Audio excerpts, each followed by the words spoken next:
সাকিব আল হাসান সর্বশেষ বাংলাদেশের মাটি থেকে বিশ্বকাপ খেলতে গিয়েছিলেন যুক্তরাষ্ট্রে এবং বিশ্বকাপ শেষে উনি যুক্তরাষ্ট্রে মেজর লিগ খেলেছেন। মেজর লিগ খেলার পর কানাডাতে গিয়ে গ্লোবাল টি-20 খেলেছেন। গ্লোবাল টি-20 খেলে সরাসরি পাকিস্তানে গিয়েছেন এবং পাকিস্তানে প্রথম টেস্ট খেললেন, দ্বিতীয় টেস্ট খেলে আবার পাকিস্তান থেকে সরাসরি ইংল্যান্ডে যাবেন কান্ট্রি লিগ খেলার জন্য এবং কান্ট্রি লিগ খেলে উনি সরাসরি ইন্ডিয়াতে যাবেন ইন্ডিয়ার সিরিজ খেলার জন্য।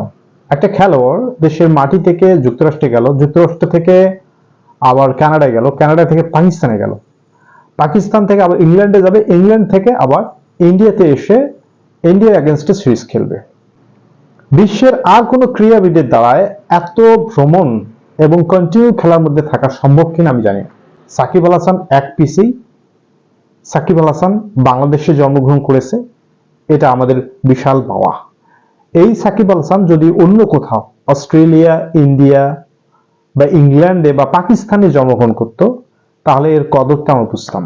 সুতরাং যে মিথ্যা মামলাটা সাকিব আল হাসানের নামে হয়েছে অযথা হয়রানিমূলক, তা সবাই জানে, ক্রিকেট বোর্ডও জানে এবং রাজনৈতিক কোনো ইন্ধনও থাকতে পারে। সুতরাং ক্রিকেট বোর্ড অবশ্যই ক্রিকেটার সাকিবকেই প্রাধান্য দেওয়া উচিত এবং তারা দিতে শুরু করেছেন। কিন্তু রাওয়ালপিন্ডির এই টেস্টটা যদি বাংলাদেশ হারতো আর সাকিব আল হাসান পারফর্ম করতে না পারতো তখন কিন্তু অনেকেই চেনা রূপ বেরিয়ে আসতো। যেহেতু সাকিব আল হাসান এই সুযোগটা দেয়নি এবং সৌভাগ্যক্রমে আমরা পাকিস্তানের সঙ্গে জয়লাভ করেছি, সুতরাং সাকিব আল হাসান যেমন পরিশ্রমী তেমন সৌভাগ্যের অধিকারী। সাকিব আল হাসান একটাই রয়েছে বাংলাদেশে এবং একটাই রয়েছে পৃথিবীতে। সুতরাং ক্লিয়ার কাট একটা বিষয়, সাকিব আল হাসান রাজনীতি করেছিলেন এবং খুব স্বল্প সময়ের জন্য রাজনীতি করেছিলেন। এখন আর উনি কোনো এমপি না, কোনো রাজনৈতিক দলের অংশও না। যে কিছুদিন উনি সংসদ সদস্য ছিলেন, খুব সামান্যতম দিনেই দেশে ছিলেন। সুতরাং এই বিষয়টা ক্লিয়ার। এবং সাকিব আল হাসানের মাঠের বাইরের বিষয়গুলো নেতিবাচক ভাবে তুলে না ধরে খেলোয়াড় সাকিব আল হাসানকে খেলতে দেন। মুক্ত বিহঙ্গর মতো সাকিব আল হাসান এক দেশ থেকে এক দেশে যাবে, বাংলাদেশের জন্যই খেলবে। সাকিব আল হাসান যখন পাকিস্তানের সঙ্গে টেস্ট সিরিজ শেষে ইংল্যান্ডে কান্ট্রি লিগ খেলতে যাবে তখন কিন্তু বাংলাদেশকেই রিপ্রেজেন্ট করবে।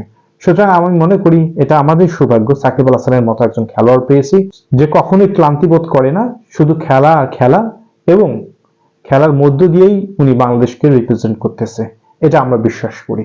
সুতরাং ক্রিকেট বোর্ড সরকার নিয়ন্ত্রিত হোক বা স্বায়ত্তশাসিত প্রতিষ্ঠান হিসেবে নিজেকে আত্মপ্রকাশ করুক, যেভাবেই করুক না কেন সাকিব আল হাসানকে আপনারা সবকিছু ঊর্ধ্বে রাখেন।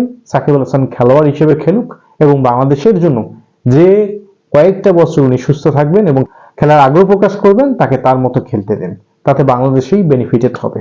সাকিব আল হাসান কি যে একটা অ্যাসেট ক্রিকেটের, শুধু বাংলাদেশের জন্য আমরা বুঝতে পারতেছি না, অন্য কোনো দেশের হলে ঠিকই এর মূল্যায়নটা দিতাম।